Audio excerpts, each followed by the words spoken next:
Thank you very much. Thank you. Well, the title of my talk is Wind-Generated Waves on Fabric Structures, and we've got two more sessions today on fluid mechanics and the interaction of fabric structures and the wind, which is a bit daunting for me since I'm not an expert in fluid mechanics. I'm a structural engineer with an interest in fluid mechanics, which is perhaps a slightly different thing. I first came into contact with the field of lightweight structures a long, long time ago, and that's when I first met Jürgen, and that was working on this project, which is the Mannheim grid shells in timber by Frei Otto and Ovarup, who I then worked for. 60-meter span in timber.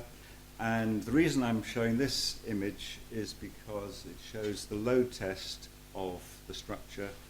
There's 30 tons of water in those dustbins, which is hanging from the shell with steel wires, which you can't actually see in that picture. But it emphasizes the importance of load on lightweight structures and how the load may well exceed, and often does exceed, the weight of the structure. But of course, we're talking about membranes here, and I suppose my main interest in membranes is perhaps not so much from the loading point of view, but from the geometry point of view. And this is a Frei Otto eye, which you can make quite easily at home. The outer frame is a bent wire coat hanger. You dip that into washing up liquid, and then there's a loop of wool. You put that into the soap film, and then you pop the soap film inside the loop. You then have a circle, and you can see just on the right-hand side that you can then pick the circle up to produce this Frei Otto eye. And I've got a numerical simulation of that, which is quite interesting. And of course, soap films are essentially fluids, and so there is a connection between the fluid mechanics, if you like, of the eye, Frei Otto eye, and the fluid mechanics of wind. And, well, I could talk about this for ages, but for those of you with an interest in geometry, there's an awful lot going on here.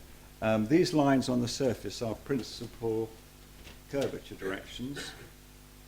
Because it's a soap film, then the principal curvature directions form a system of curvilinear squares on the surface. If you examine the equilibrium of the cable here, you conclude that the cable must be in a direction on the surface of zero curvature. So the curvature of the cable lies in the plane of the surface, if you like. Lots and lots of very, very interesting geometrical things going on here, but that's not really what I'm here to talk about, so I'll stop. And we should now start talking about wind. Now, as I said, I'm a structural engineer, so I suppose my interest in wind is primarily from the structure's point of view. And I guess our aim really is that we want to design very light structures with a minimum of pre-stress. We know that if we make our structure sufficiently strong and we pre-stress it to a sufficiently high level, then we can make it stable. But what we want to do is we want to be able to reduce the pre-stress, we want to reduce the foundation loads, we want to reduce the strength of the structure, and that means that we're always, if we're aiming for the most efficient structure, aiming for the point where our structure is potentially going to be unstable in the wind. And that may mean that we will accept large displacements under wind, provided that the structure is not damaged and it's serviceable in the sense that it fulfills its function. Now, of course, we all know that there have been real problems with fabric structures in the wind. This is the Pontiac Silver Dome. and this is the effect, the combined effect of wind and snow. So it's potentially a very serious issue.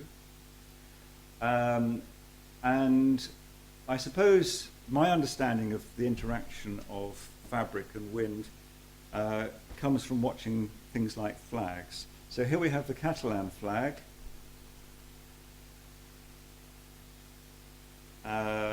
Flapping quite quickly, but here we have a slowed down video of a Spanish flag. And what we see here is that you have waves traveling along the fabric. So the waves start on the left. Let's watch that again. The waves start on the left, relatively small amplitude. The amplitude increases as you come downstream. The tension in the fabric is due to the wind itself, so there's less tension, in fact no tension at the trailing edge. It means that, if you watch it the third time, it means that the waves slow down and increase in amplitude and reduce in wavelength as you go from the flagpole to the trailing edge. So I thought, well, that's quite useful, because it means that perhaps when you look at a fabric structure moving in the wind, it might be easier to think about it in terms of travelling waves rather than thinking of it in terms of oscillation, which is the way that we normally think about structures responding to the wind. The sinusoidal motion of the flag is very similar to the swimming motion of a snake. So if you think about well, the wind turbines we saw yesterday, the wind turbine is essentially the same thing as a propeller. The only difference is that in the case of the propeller, you put in energy. In this case, the snake is inputting energy and using the sinusoidal motion to move forward, whereas the flag is absorbing energy from the wind. I'm not quite sure what happens next. Right.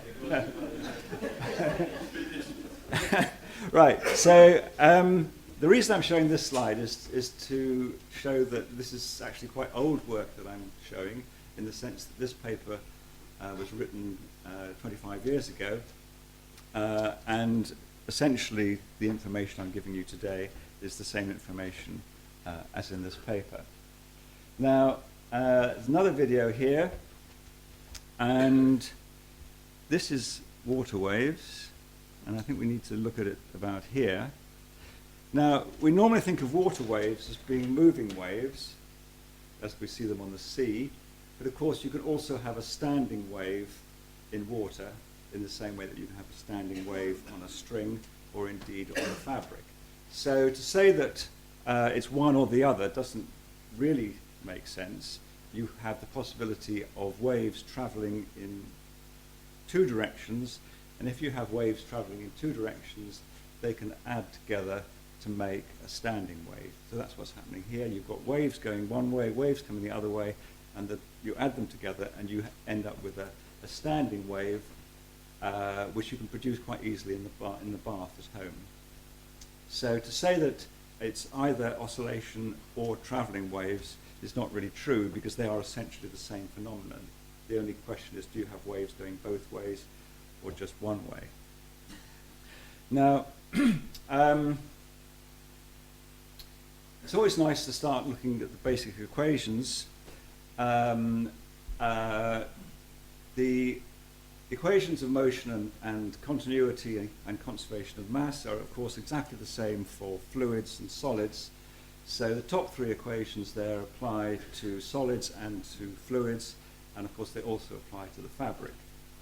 The only difference really are the material properties, which actually look more complicated for a fluid, with viscosity. It's a barotropic fluid, so you assume there's a relationship between density and pressure, or you might assume that it's incompressible. Now, for various reasons, fluid mechanics is very difficult, whereas structural mechanics is quite easy. This is a quote from Horace Lamb. "I'm an old man now, and when I die and go to heaven, there are two matters on which I hope for enlightenment. One is quantum electrodynamics, which is obviously quite difficult, and the other is the turbulent motion of fluids. And about the former, I am rather optimistic." In other words, he wasn't expecting the turbulent motion of fluids to be fully understood. And that, he was, of course, writing before 1934. I don't think anybody would say that anything has changed now. It's still very, very difficult. So, as I said, solid mechanics is easy. The equations are very similar to those of fluid mechanics, but they're easy to solve for various reasons that I won't go into. Fluid mechanics is very, very difficult. This shows vortex shedding from an island, which you see at the bottom left of the screen. This is a simulation of vortex shedding done using smooth particle hydrodynamics, where you have lots and lots of particles to simulate the fluid. This is at quite low Reynolds number, and which much lower Reynolds number than we have for real structures. For real structures, it will be many orders of magnitude bigger, which means the complexity of the flow past a real structure will be much more complicated than that. This is another fluid simulation using smooth particle hydrodynamics, and this is an attempt that I made quite a few years ago now to simulate the motion of a flag. And you can see that you have the sinusoidal motion I talked about, and there's what's happening at the trailing edge is very, very important, where it sort of flicks from side to side and vortices are shed from that trailing edge. I think if you have a flexible leading edge with fabric, then perhaps the situation is even more complicated. So here we have a flexible trailing edge, like with a flag.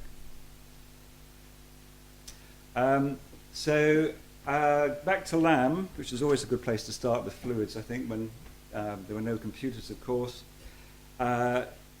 This part of Lamb, starting with section 224, is about water waves. And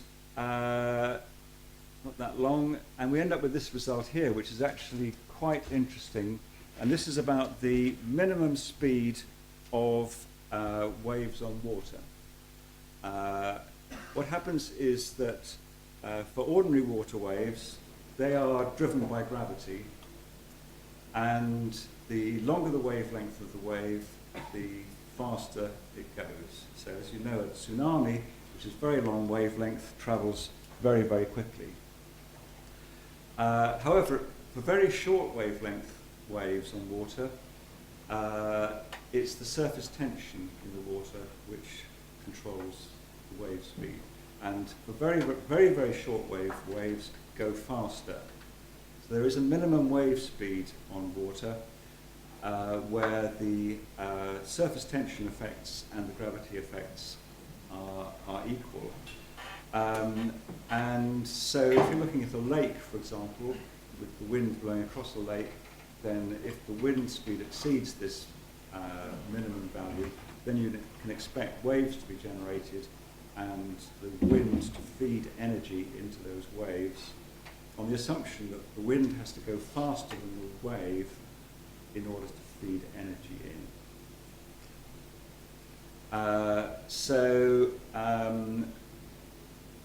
It's always a good idea to study wave motion. Obviously, we see wave motion on fluids more than we see it on fabrics. And here what you can see, gusts of wind disturbing the surface of the water. Now, this is still based on the stuff in Lamb, and we don't expect to get accurate values from this, but what we do perhaps expect to get is some sort of understanding of the physical processes that are going on. Now, this is very simple potential flow, irrotational flow over a sinusoidal disturbance of an essentially flat sheet. So if you imagine that you had an essentially flat piece of fabric, but with a slight ripple in it, and then there's wind blowing over the top. What happens is that the wind speeds up here over the peaks, and as you know from Bernoulli's equation, if the wind speeds up, the pressure drops. So the air pressure here drops. Similarly, in the troughs, the air is slowing down, so you get an increase in pressure. What happens is that the changes in in air pressure, try and reinforce the deformation. So there's a suction here trying to pull the fabric up. There's an increase in pressure here trying to push the fabric down. So essentially what we've got here is a negative stiffness coming from the airflow. As the structure deforms in the wind, the pressures change, and that change in pressure tends to reinforce the deformation. So we end up with a negative stiffness here. You have a V squared, which is the velocity squared of the air, as you'd expect. A is the amplitude of the disturbance, so that actually the A shouldn't be there. The force is proportional to A, so the stiffness is 2 pi rho V squared without the A, but then divided by lambda, the wavelength, so the smaller the wavelength, the larger the negative stiffness. Another simple special case is when you have stationary air, but you have a fabric that's oscillating. It's like now a standing wave on the fabric. What happens there is that as the fabric moves up and down, the air above has to go around like so, and the air below has to go around like so. This is an image that I produced. This is the corresponding image from Lamb. And what you find is that there's an added mass equal to rho times the wavelength divided by pi. And as you might expect, the longer the wavelength of the disturbance, the greater the added mass, because with a long wavelength wave, there's more air moving with it. So far we've found that the airflow modifies the stiffness of our structure, and it also modifies the mass. In fact, it more than modifies the mass. For a fabric structure, it totally dominates the mass, because in a large fabric structure, you may have many, many tons of air surrounding it on the inside and the outside. So this added mass effect totally dominates the behavior. What we have here is an analysis.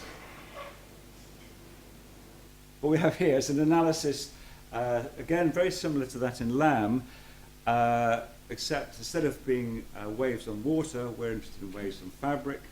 I'll briefly try and explain to you what's going on here. The vertical axis is the wave speed on the fabric. The horizontal axis is the wind speed.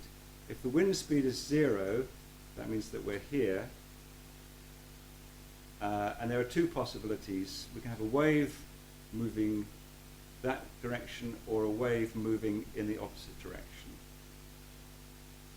As the wind speed increases, we can have a downstream wave, and the downstream wave actually increases its speed, but the upstream wave slows down with the wind. And then at this critical wind speed here, the upwind wave becomes stationary. The wave that was going upwind stops moving at all. So we've essentially lost all static stiffness at this point. And at the same wind speed, the wind is now going at the same speed as the downstream wave.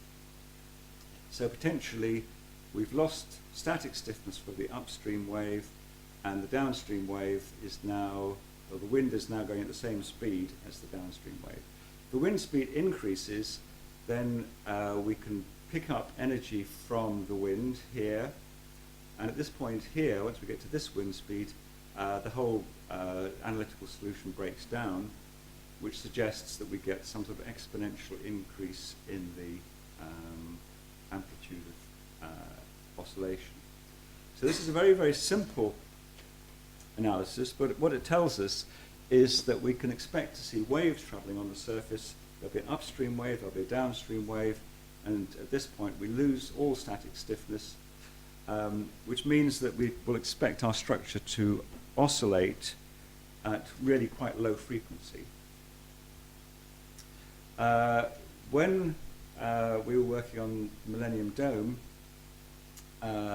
we did an analysis of this type and came to the conclusion that we'd have a critical wind speed perhaps of something like 115 kilometers an hour.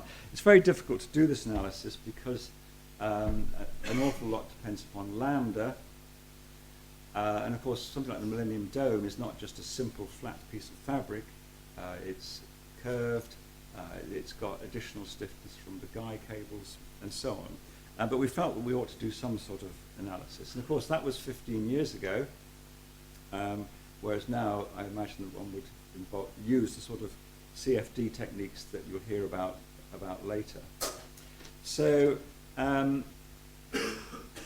those of you who do structural analysis of ordinary buildings will recognize an equation like this. You have the mass matrix, the damping matrix, the stiffness matrix, and the loads. And you assume that you know all of these things, the mass matrix, the damping matrix, the stiffness matrix, and the load, and the only unknown is the displacements, velocities, and accelerations. And there's well-known techniques for solving these equations. What we find for a fabric structure is, well, the mass matrix, well, that's influenced by the air. The stiffness is influenced by the air. The load is obviously due to the wind flow anyway. Damping is, well, our problem now is that potentially our structure will oscillate, and we want to know whether we're going to be obtaining energy from the wind, potentially increasing our oscillations, or whether we're having damping from the air. There's all sorts of areas where we may get damping from. You may even get acoustic damping, where your structure is oscillating at low frequency and radiating sound waves out into the air. And perhaps later on, people will start talking about whether the flow should be treated as compressible or incompressible. Obviously, if you assume incompressible flow, then you have no radiation of acoustic energy. So, to finish off, there are some structures, like sails, which are automatically stable. So there's no critical wind speed for this, because what happens is that as the wind speed increases, the tension in the fabric increases, and therefore the sail remains stable. So there is no critical wind speed here, because it's a self-stabilizing structure. Low-profile air houses, like this one at Osaka, are also self-stable. It acts like the top of an aircraft wing. And the important point to note here is that the internal pressure changes under wind are just as important as the external pressure changes. So ideally, what you would do, let's suppose the wind was going in this direction, what you would do is you'd have these doors wide open, and then the wind would come along here, and automatically you get an increase in the internal pressure to help stabilize the membrane, together with the drop in air pressure over the top. So actually, for air-supported roofs, if you design them properly, you shouldn't really need much inflation at all for wind. It will automatically be stable, and the fabric tensions will increase with wind. So to finish, what you ideally want is to have some sort of nice flow like this over your structure, rather than something like this, which is much more what I think happened with Pontiac Stadium, where you have this much more chaotic flow, separation. Of course, you also get positive pressures on the leading edge area here, and that may also have contributed to the problems. Right, so I'll just finish by running a short program, which I can leave running while we have any questions.